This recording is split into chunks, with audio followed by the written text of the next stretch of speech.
When we're on our way to financial freedom, the first thing we need to do is shore up our financial house.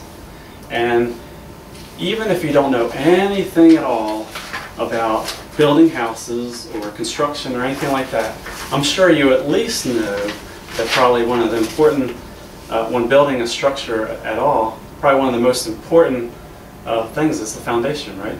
Because it doesn't matter how well built the rest of the structure is, if it's on a bad foundation, there's a chance of it, crumbling down, right? So that's the same way with the financial house.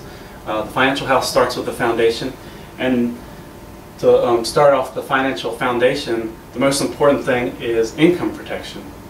And the most important form of income protection is life insurance. Now, the reason life insurance is so important, if something were to happen to the, let's just say the breadwinner of the family, something happens to the breadwinner of the family. Now, we can't bring that person back. However, we can keep the income coming in that the family's relying on, and so this also keeps a bad situation from turning into a worse situation. So if you already have a loss of a loved one, you also don't want to be losing the house, making the kids move to another neighborhood, meet new friends and stuff like that. So you don't want to make a bad situation worse. Another part of the foundation is emergency fund.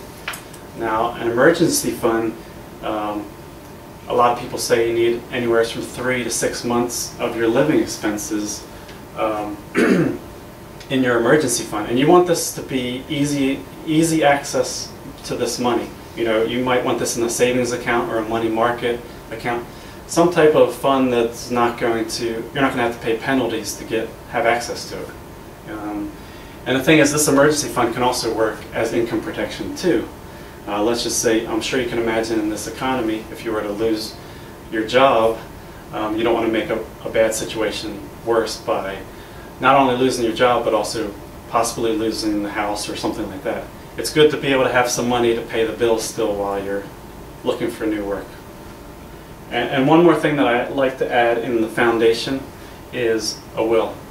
And this is especially, I have this down here especially if you have younger kids, because if something were to happen to you, and you would want your wishes to be known as to how the kids would be raised, not some stranger's will, right? So that's why I put the will on the foundation. And then once we have the foundation pretty sturdy, then we can work on the next floor, and this is what I like to call debt elimination. And not only do we want to just eliminate debt, we want to get into a strategy where, not only do we want to get rid of the debt that we currently have, we want to totally eliminate. We want to get off the roller coaster ride of building up debt and paying it off, then building up debt and then paying it off. So we have strategies that can help if that's a problem, but that's pretty important to do. And then on the next floor, we get into saving and investing. And this is more long-term, like saving for the children's education or investing for your retirement. And then the rest is all fun and games. Up on the roof is fun and games. But you know what? A lot of people, you'll see, are trying to build their financial house roof first, and they're wondering why their financial house is in shambles. So, final line is, happy families are financially healthy families, and they all have strong financial houses.